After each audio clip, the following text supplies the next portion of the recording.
What is going on, y'all? Welcome back to 8 Cubes. After an absence due to vacation, we are back on Lambie's channel. I'm KMBest. He is, of course, Lambie series.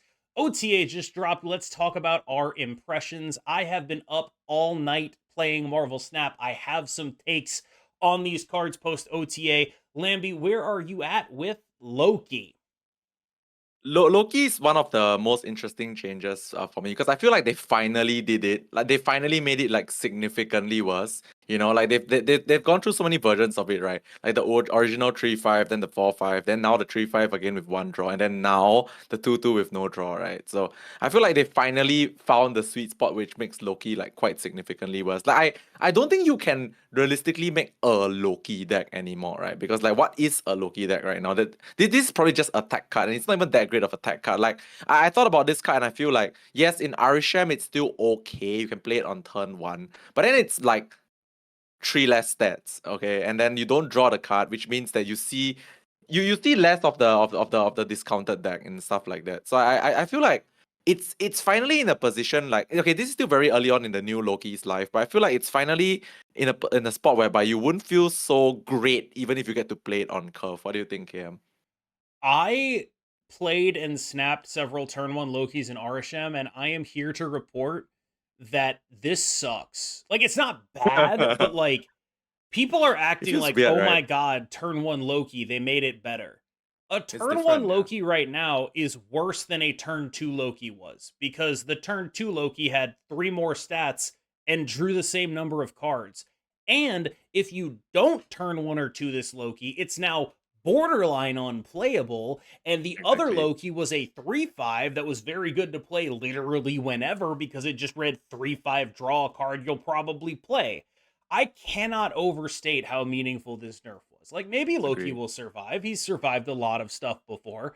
But the initial reaction to this patch was they made Loki better or they didn't nerf him enough. And I'm looking at this and I'm playing this card and it's like, that is not how I feel about this at all. I would not be surprised if RSM as an archetype goes below 50% win rate on at the highest levels of Infinite at this point. This is, according to Glenn Jones, at the highest end of Infinite, I believe. RSM was already like a 50% win rate and a like Mm-hmm. 0.01 cube rate deck. This was a big hit to that deck. And I am starting to think that it is the end of RSM summer. It's over. Brat girl summer, brat celestial summer. We're done. Like, we are back. And I think that RSM is going to need to do some real soul searching if it wants to succeed. And the other decks that were Loki decks are now just not that at all. Yeah, I find it's kind of interesting and funny as well. Like we talked about like nerfing Arishem a little bit in like the previous episodes. We talked about maybe like giving it the Quicksilver treatment or having like extra cards into the deck and stuff like that. But turns out you don't even need to do that, right? You just need to like make cards better over time, and then it just like will fizzle out by itself. Also, one more thing of note that you mentioned that's really cool is that Loki is just really horrible to play outside of turn one right now. Like people say that yes, playing it on turn one in Arishem is kind of strong. Okay, it's decent. But like outside of that right now, it gets actually exponentially way worse. It feels like a Fastos card right now. You think, oh, I'm gonna liken it to Yeah. Fastos now. It's like now Loki is just like every single turn later than turn one or two that you played. It just feels horrible, doesn't it? It is a card that went from always good to only good in situation A, right? Like, this is a card that was good in nearly every possible situation. It is now only good in a very specific situation, and it is worse in that situation than it used to be. It is worse it is worse across the board. There is no situation that I have found where this Loki is better than the other Loki. Absolutely zero. Turn one, it would have been better if it was turn two and you had the extra power. Every single time, you're seeing the same number of cards. Every single time you take the extra power there, all the time. And it is just astonishing to me that this card is that I haven't found a single upside to this. Not one. Beast is now a 3-5. Lambie, where are you at on this one? I had a take that was that this card's numbers are actually going to go up because people are going to be able to splash it in good cards decks now. And so it won't be locked into only its own archetype. And so this will end up looking like a buff while being a nerf to like dedicated beast decks. What do you think about that? Okay, I might be because I haven't really tested this new beast a lot yet. Mhm. So I might be speculating a bit too much here. But when I saw this change, right? Okay, see, I said change. I didn't say nerf. Yeah. I don't think it's a nerf Yeah. actually. Okay, so I'm a bounce lover, a huge bounce lover, and I can tell you honestly that like in the recent months or even the last like 6 months to a year, the bounce decks don't bounce as many things as you think they bounce. Like honestly, even Falcon gets the cut very often as well, right? So I feel like honestly, you are not bouncing as many things as you used to like for like a year and a half ago. And this is a stat stick now, right? 3.5 is gold standard for Good. stats. And Yeah. then you really only bounce, well, maybe one drop. Sometimes you bounce like a sage, an early played monkey or whatever. But like it's not like you need to return 3 1 drops to that cost 0 to your hand anymore. That's not really how bounce is right now. So I feel like this actually, because it's the same effect, right? This relevant amount of stats, right? Like 2 2 to 3 5. I think will be very relevant in the sense that like makes beast actually a more playable card in less like dedicated bounce decks, which is the case. Most bounce decks now are not super dedicated anyway. So I feel like this change is not necessarily a nerf, but I have not played enough of this new beast yet to say that for sure. I think it is a nerf, but it does feel like they went out of their way to be like, if we're gonna nerf this, we're gonna compensate him for it as much as we possibly can. It's a big compensation, right? It's like +3 power for Mhm. like 1 extra cost. It's the reverse of the Loki. Like they Yeah. swapped stats. This now has Loki stats and a really good ability. And like there are decks that I want to try it out, and I just haven't had the time to do it. But like I would be interested in trying this out in the Goon Knight deck. Like that's a deck that plays a bunch of one drops and would be interested in recycling them and already plays cards like Hood, and maybe we just want those points in there. Like it's something that occurs to me is like maybe we could just play 3/5 Beast. We couldn't play 2/2 Beast at all because it would die to our own Moon Knight, but now we can.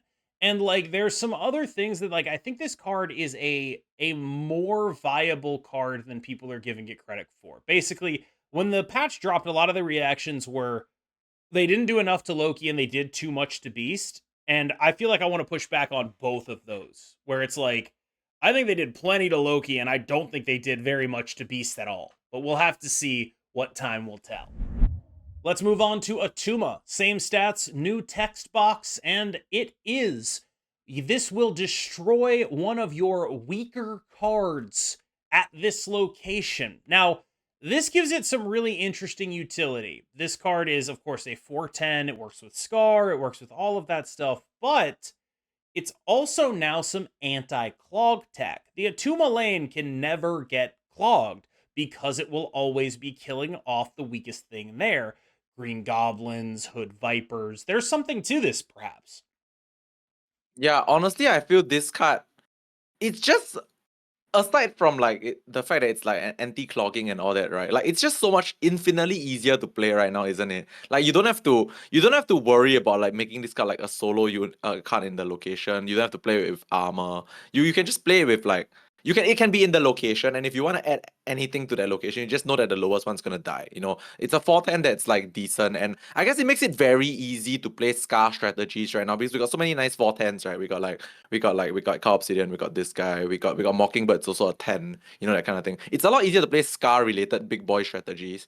That is not Thanos or Arishem. But like I would say overall definitely a buff. I don't think it's a great card right now though, and also this anti-clogging thing might end up biting you in the ass as well. Like you can't actually play too many cards in that location because That's you true. you do end up losing power if you spend mana to play cards in that location.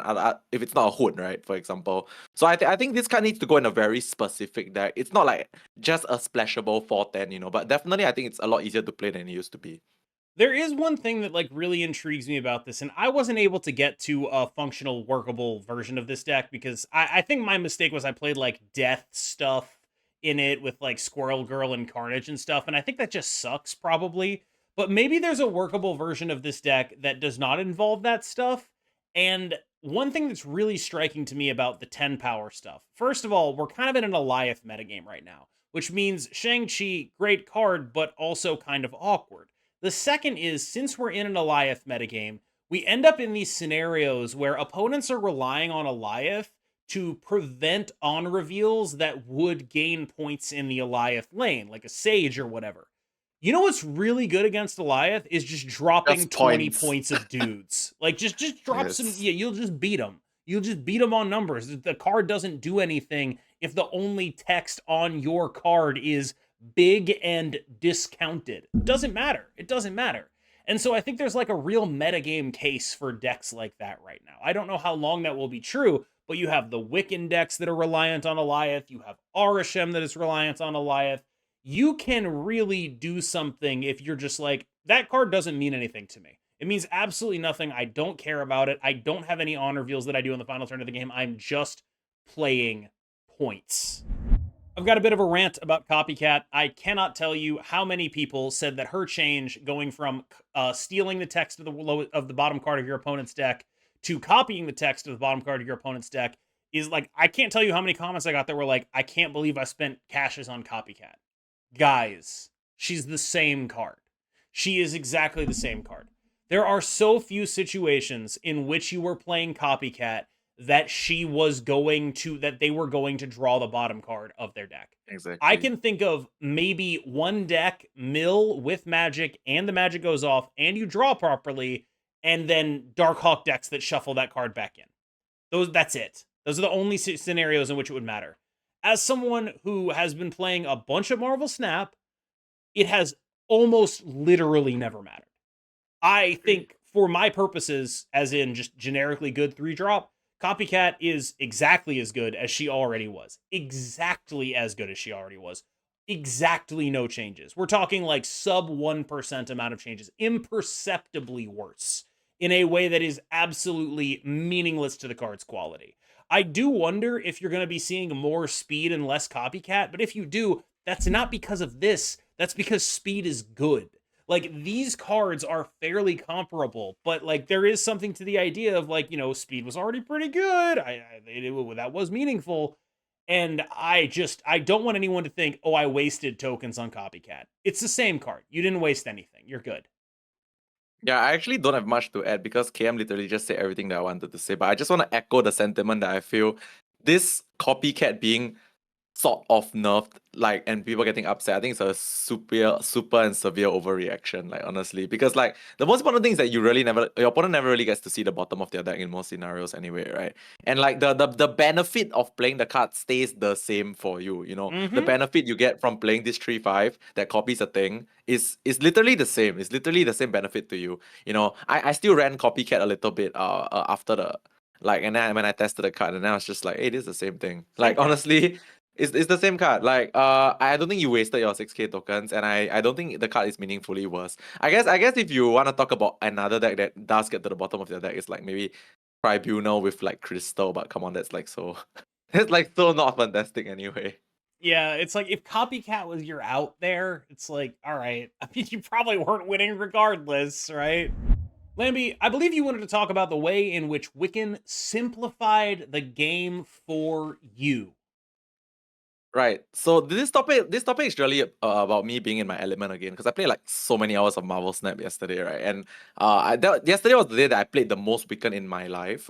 And I realized so many interesting things about what Wiccan has done for the meta right now. Firstly, this is only possible because Wiccan is an actual good card and people actually play the card, right? In decks. Wiccan has like defined deck building a bit. Like the amount of Mariah Hills that have popped up because of Wiccan is really interesting, right? Because you really just want the 1 into 2. You want the perfect curve. Kitty Pryde, Kate Bishop obviously helps with the perfect curve of never floating your mana up till turn 4, and that kind of thing. So what Wiccan has done, from what I realized as well, is it simplified the good deck a little bit, and it made gameplay a little bit simpler, because at the end of the day, what you really want to do is, no matter what's happening, you want to spend all your mana going into turn 4, right? Because the upside of playing the 4/7 with the +2 mana is so big, which also means that like at the highest levels, which I have not been for a long time, but I foresee this being a thing as well, is it's easier to snap people right now because the moment they miss their curve and you can count the mana, right? You know that they obviously don't have the +2 mana for the rest of the game. You know that you will be in an extremely advantageous situation if you manage to pull your Wiccan off and they don't. So it's like an easy snap kind of thing. It's like an easy snap because you for sure have 2 mana above them, right? So I feel like this is something that I notice when playing Wiccan. It simplifies things. Like you just want to play all your mana. When your opponent doesn't spend all their mana, you know that something is going wrong. Something is happening. It's like the Ram deck missing Electro in the past, that kind of thing. You know something's going wrong. So I feel like Wiccan simplifies things a little bit. But that doesn't mean that like it's bad. I enjoyed playing the Wiccan decks a lot as well because it just feels good as well. Like sometimes you're just like chilling and jamming. You just, oh, I got my curve, Wiccan game. Like it just wins.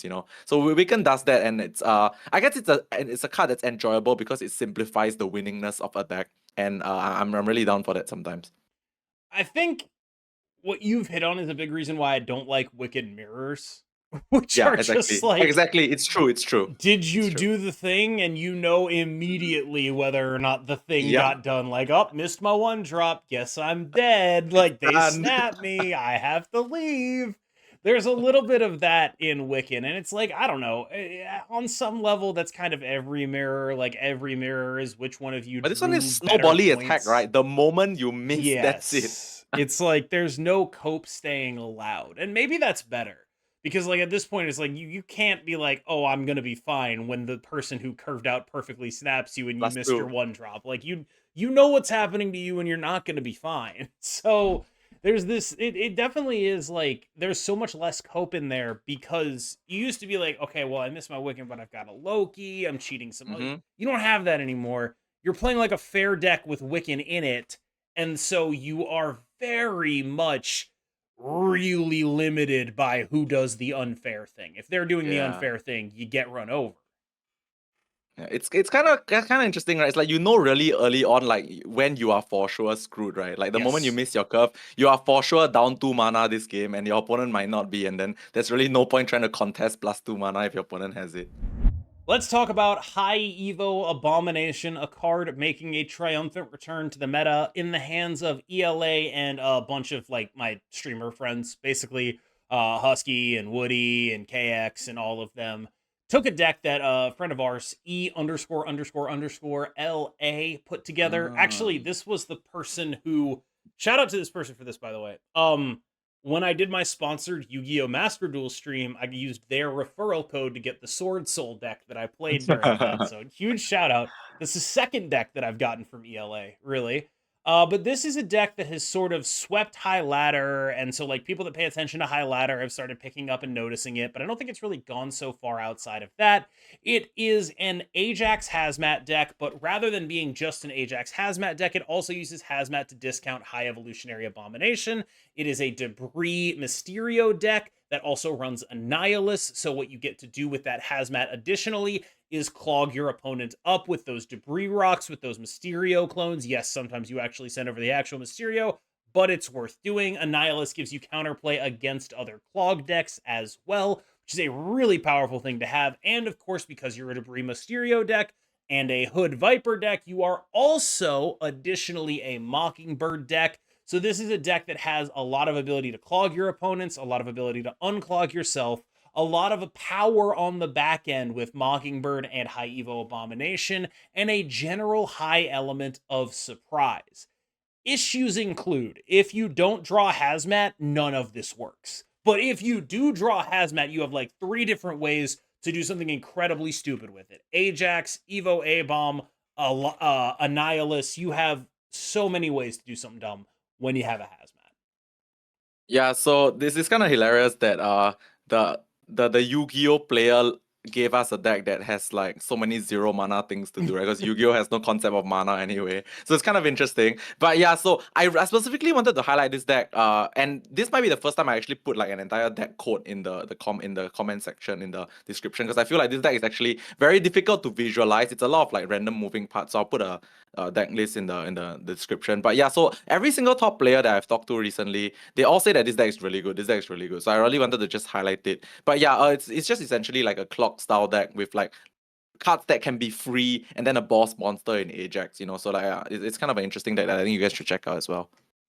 Yeah, it's definitely strong. I think what's happening right now is people are like sort of hybridizing a lot of clog stuff into a lot of other Yes. stuff. Like I was playing some Wiccan Ajax recently. I don't know if that's better. Like there's kind of a lot of things that can be done with that set of cards, and we haven't necessarily found the best one, but that one really got people's brains going, I think.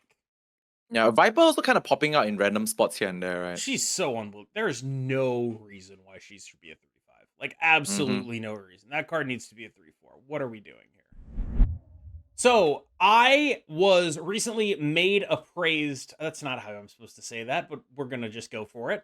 I was recently made aware of a post on Twitter. I believe I saw it through Browday's account, the Marvel Snap Bugle, wherein a data miner was able to replicate what Activate would look like. And so we now know about how it works from a data miner. I don't know necessarily the provenance of this information, so I cannot vouch for it 100%. But the images I saw on that Twitter account did look real to me. They were GIFs of things being activated.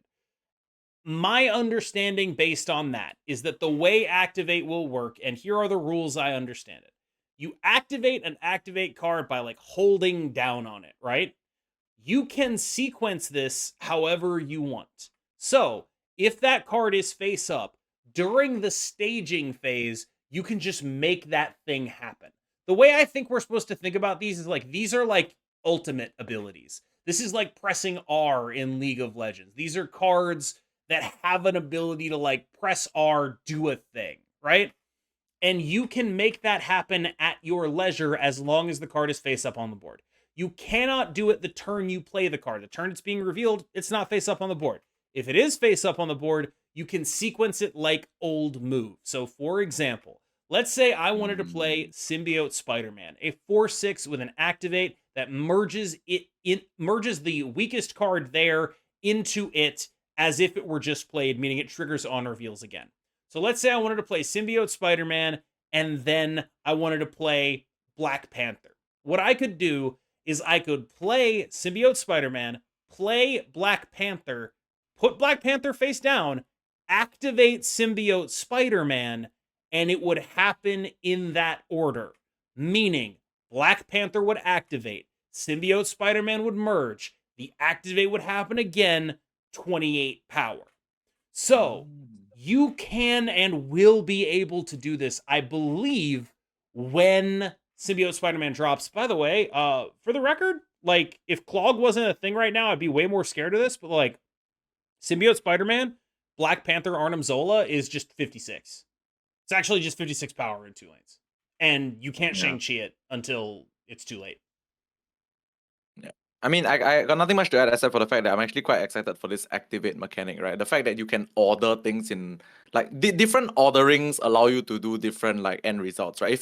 It feels and sounds a bit like the old like Phoenix Force, before they did the Mm-hmm. move change, right? Where you could like shift things first, then play strange, or play strange, then shift things, and then the results are a little bit different. Yeah, so I just like the fact that the activate is like you said, a long press. Like you click it to choose when to activate it, so it gives a bit more player agency as to like when you can do a certain thing. I also like the fact that you cannot do it on the same turn that you play the card. There's still that summoning sickness thing going around Yes. for like the activate ability. So it feels like it's not gonna be too overwhelming. Like there's not too many crazy things that are gonna be going on like on every turn, but like you still can do stuff in a specific order if you want to do it in a specific order.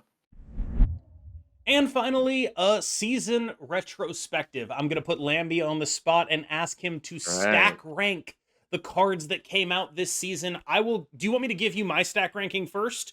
Or do you No, worry that that will bias you? yeah, I wanna go with mine Okay. first. I wanna go with So mine keep first. in Okay, mind, but in release yep. order, Kate Bishop, Marvel Boy, Wiccan, Speed, Hulkling.